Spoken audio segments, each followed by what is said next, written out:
Salam dan bahagia. Ketemu lagi dengan saya Lutfi Endarta SPDGR. Saya adalah calon guru penggerak angkatan 10 dari Kabupaten Kapuas yang berada di SMP Negeri 5 Timpah 1 Atap. Pada kali ini saya akan melakukan aksi nyata dari modul 2.3 tentang coaching pada supervisi akademik. Pada kesempatan ini saya ditemani rekan saya Ibu Rizky Wulandari SPD, adalah seorang guru PKN yang mengajar di SMP Negeri 5 Timpah 1 Atap. Beliau adalah yang nanti akan diobservasi di kelas pada besok di kelas 8. Kita mulai, Bu ya. Oke. Ya. Selamat pagi, Bu Rizky. Selamat pagi, Pak Ruspi. Apa kabarnya nih Bu, hari ini? Kabar saya baik, Pak. Bagaimana kabar Bapak? Alhamdulillah, Bu. Kabar saya juga baik-baik saja, Bu. Saya ingin membicarakan rencana supervisi yang akan Ibu lakukan tentang pembelajaran PKN ya, di kelas 8, Bu ya. Iya. Akan Ibu lakukan besok, Bu ya. Iya. Oke. Oh iya, Bu. Tujuan utama supervisi akademik yang akan kita lakukan besok itu adalah kita bersama-sama berkolaborasi untuk meningkatkan pembelajaran dan pengajaran di sekolah kita, ya Bu ya. Saya melakukan supervisi ini belum berarti itu saya lebih bisa lah daripada Ibu. Nanti kita akan sama-sama saling melengkapi dalam melakukan refleksi pembelajaran yang telah dilakukan Ibu besok ya. Kalau boleh tahu Bu, apa tujuan dari pembelajaran yang Ibu lakukan besok? Tujuan pembelajarannya adalah agar siswa itu lebih meningkat pemahamannya mengenai materi Pancasila sebagai dasar negara. Itu ya, oke. Wah, kedengarannya nih materinya sangat menarik nih, Bu. Pada pembelajaran besok, kira-kira rencananya Ibu bagaimana menggunakan metode apa yang ingin Ibu gunakan besok agar pembelajaran itu terlihat mungkin menarik, Bu? Saya berencana akan menggunakan pembelajaran berdiferensiasi. Dalam pembelajaran tersebut, saya akan menggunakan metode pembelajaran problem based learning yang di dalamnya itu menggunakan pendekatan berdiferensiasi konten dan berdiferensiasi proses. Oh gitu ya, Bu. Oke. Berarti besok Ibu akan menggunakan model pembelajaran berdiferensiasi. Terus pendekatannya berdiferensiasi ada dua yang Ibu gunakan tadi, yang bisa saya tangkap seperti berdiferensiasi proses dan berdiferensiasi konten ya. Berdiferensiasi proses dan konten serta menggunakan model problem based learning, Bu ya. Kelihatannya tuh sangat menarik sekali, sangat seru kayaknya nanti nih ya. Saya tidak sabar ingin melihat bagaimana nanti pembelajarannya berlangsung dan bagaimana keterlaksanaan pembelajaran yang sudah Ibu rancang. Dan saya juga ingin ingin sekali melihat bagaimana nanti respon anak mengenai pembelajaran yang sudah Ibu lakukan nanti besok. Ya, dan besok juga saya minta kepada Pak Lutfi, minta tolong itu untuk melakukan observasi kepada anak, bagaimana perkembangan anak dalam kerja kelompok dan bagaimana dampak pembelajaran yang saya lakukan dalam motivasi belajar siswa. Ya, Bu ya. Oke, Bu ya. Nanti saya akan melihat perkembangan aspek tersebut, Bu, yang Ibu ingin lihat tadi, terutama dalam siswa berkelompok, Bu ya. Oh ya, Bu, walaupun nanti ingat ya, walaupun saya nanti melakukan observasi di kelas, nanti Ibu anggap saja saya itu tidak ada, seperti biasa saja, Bu ya. Lakukan saja nanti pembelajaran seperti biasa yang Ibu lakukan tanpa ada saya di kelas, Bu ya. Anggap. Siap. Oke, jadi kita sepakati, Bu ya. Besok Ibu akan melakukan supervisi di kelas 8, Bu ya, pada jam 1-2. Tadi materinya adalah tentang mata pelajaran. Ya. Pancasila tadi, Bu ya, mata pelajarannya tentang PKN, Bu ya. Oke.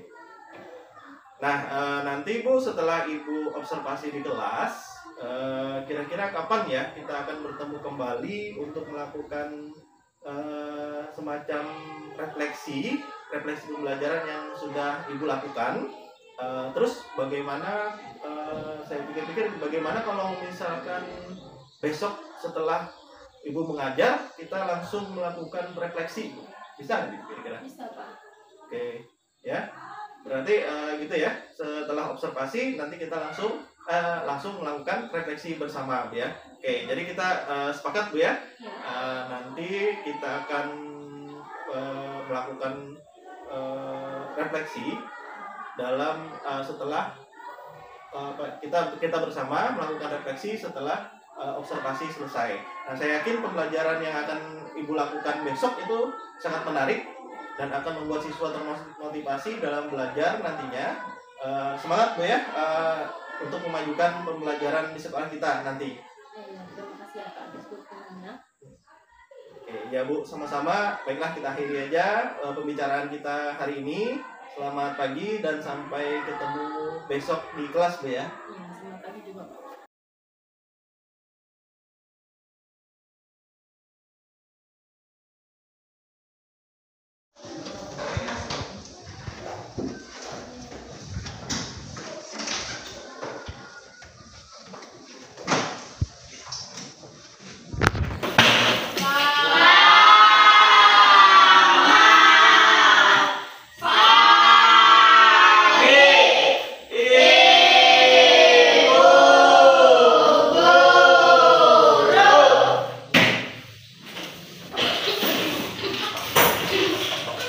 Selamat siang. Selamat bertemu kembali di pelajaran PPKN. Sebelum kita belajar, Ibu absen dulu ya. Alista Liati, Anissa, hadir. Alis, hadir. Atika, hadir. Kamil, hadir. Dendi, izin. Tadi dia sudah Dina, Anjal, Yanto, Septiadanti, Yohani. Sekarang kalian silakan buka halaman 5. Pancasila sebagai dasar negara. Di minggu kemarin, minggu sebelumnya, kita sudah mempelajari dan kalian juga sudah membuat tugas. Kemarin tugas kalian kan ada tugas video yang kalian buat. Nah, tugas yang minggu kemarin itu kan kalian membuat contoh pengamalan sila-sila Pancasila dalam bentuk video, entah itu foto yang dibikin jadi video ataupun memang video. Nah, dan semua sudah mengumpul ya, Ibu sudah menerima 3 video dan Ibu anggap tugas itu sudah selesai. Itu hasilnya bisa kalian lihat di grup ya. Itu hasilnya, nilainya ada di. Kemudian yang pada hari ini kita akan membahas Pancasila sebagai dasar negara. Bisa kalian lihat di halaman 5 pada gambar 5.1. Layaknya pohon beringin yang berakar kuat, Pancasila merupakan dasar negara Indonesia yang kokoh. Seperti itu tadi ya, Pancasila merupakan dasar negara. Kita sudah di minggu kemarin itu kalian sudah mempelajari Pancasila dan contoh pengamalannya di dalam kehidupan sehari-hari kan. Nah, jadi Ibu harapkan kalian di dalam berperilaku itu selalu berpedoman kepada Pancasila, karena Pancasila merupakan dasar dan pandangan hidup bangsa. Bisa kalian baca di buku paket itu. Silakan dibaca materinya sambil dibaca.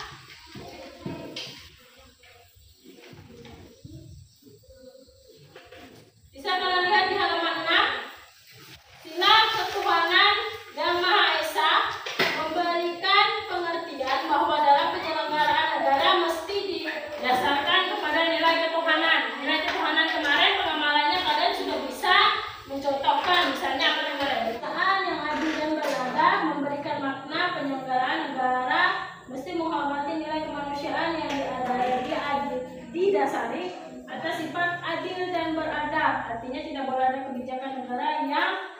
mencederai kemanusiaan dalam beradab dan rasa keadilan. Artinya apa tadi? Sama mendapatkan hak dan kewajiban yang sama setiap warga negara. Sila Persatuan Indonesia memberikan makna bahwa dalam menjalankan negara mesti menjaga nilai persatuan bangsa. Kemudian sila kerakyatan yang dipimpin oleh hikmat kebijaksanaan dalam permusyawaratan perwakilan memberikan makna bahwa dalam penyelenggaraan negara mesti mendahulukan nilai musyawarah untuk mufakat. Artinya apa? Berembuk dulu, musyawarah dulu itu untuk mengambil sebuah keputusan.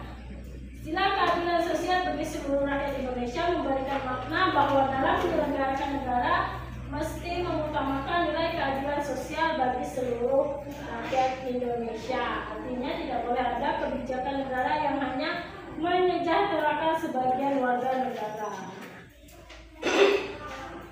Sekarang Ibu akan membuat kelompok. Jadi silakan berhitung sesuai tempat duduknya 1 sampai 3 saja. Jadi ada 3 kelompok. Tapi untuk kali ini hitungannya dimulai dari dan ke belakang. Jadi ke Kamil nanti habis diambil ke Dina ke depan, habis Anissa itu ke Alista, Nanut baru ke Tika. Silakan dimulai ya.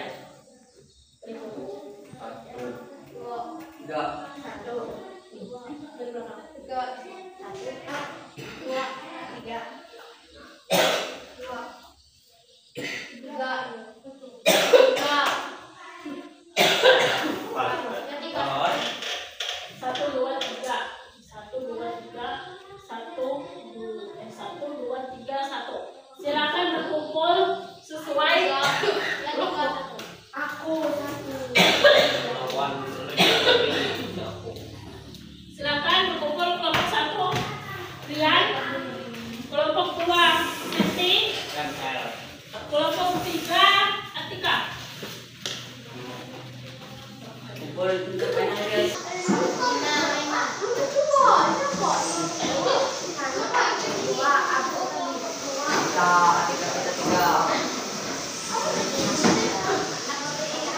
Indonesia belum Bacakan ya.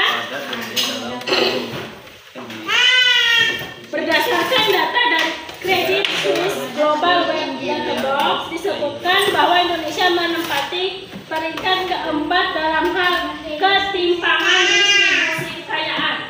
Ketimpangan distribusi kekayaan itu artinya ini distribusi kekayaan atau apa ini? Hasil kekayaan negara itu tidak seimbang di setiap negara di wilayah negara Indonesia. Jadi seperti kekayaan alam atau kekayaan negara itu distribusinya di Indonesia itu tidak merata. Contoh, distribusi kekayaan itu biasanya lebih banyak tersebar di Pulau Jawa, biasanya Kalimantan dan daerah yang lainnya, Papua ataupun Papua itu distribusinya lebih rendah. Nah, yang kalian cari adalah apakah faktor yang menyebabkan hal itu terjadi. Silahkan dikerjakan sambil dilihat materinya. Atau ada yang bawa di HP, silahkan bisa dicari di Google. Nah, Google. Kerjakan. Langsung isi pakai.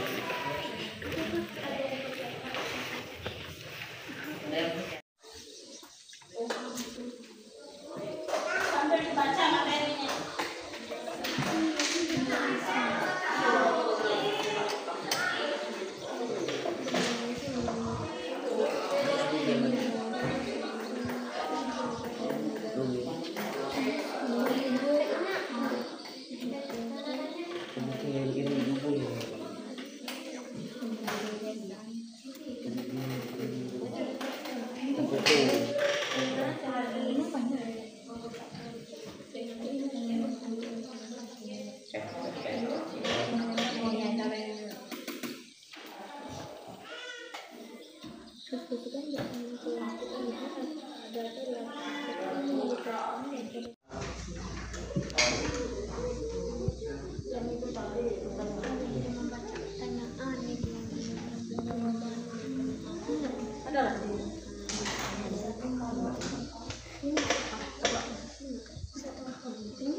Mana?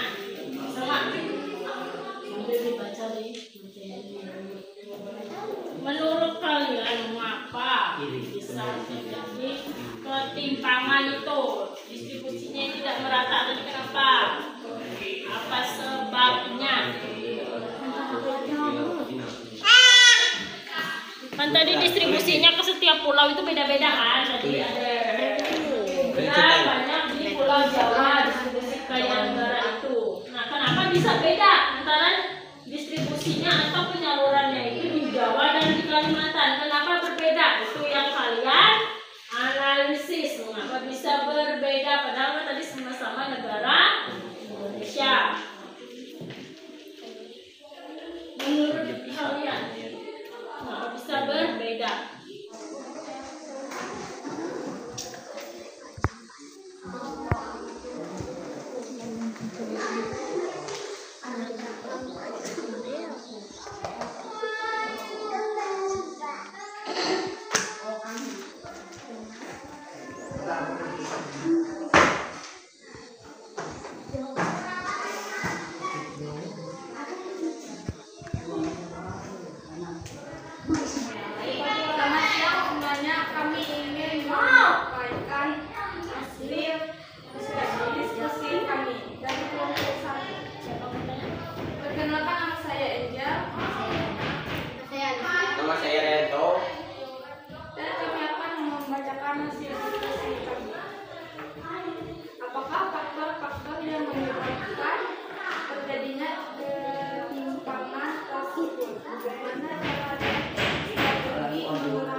Penyediaan pendidikan yang berkualitas,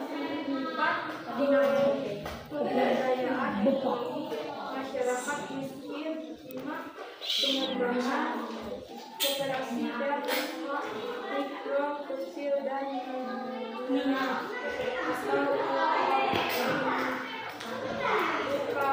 UMKM,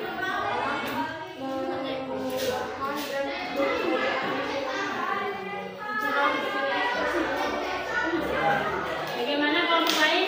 Ada yang ingin bertanya, menyanggah atau apa?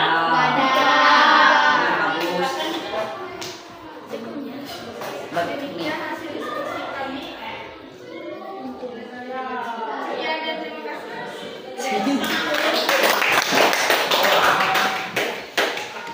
Tadi hasil presentasi dari kelompok. Nah, apakah ada yang menyimpulkan hasil pembelajaran kita hari ini? Silakan, Ian. Sila keadilan sosial bagi seluruh rakyat Indonesia memberikan makna bahwa dalam menyelenggarakan negara mesti mengutamakan nilai keadilan sosial bagi seluruh rakyat Indonesia. Silakan kalian mengerjakan asesmen yang sudah Ibu bagikan. Silakan kerjakan.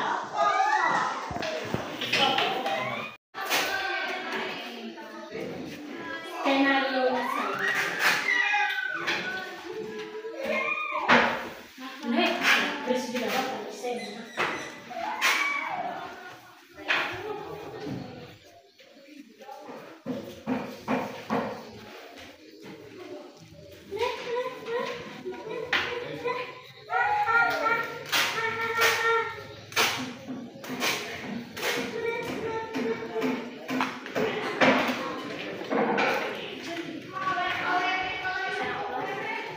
pelajaran kita hari ini. Sampai berjumpa di minggu depan lagi dengan pelajaran selanjutnya. Selamat siang.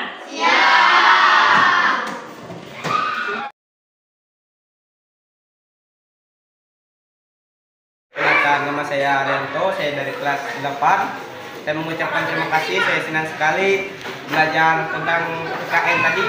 Saya banyak memahami pelajarannya dan itu aja yang saya bisa sampaikan. Terima kasih.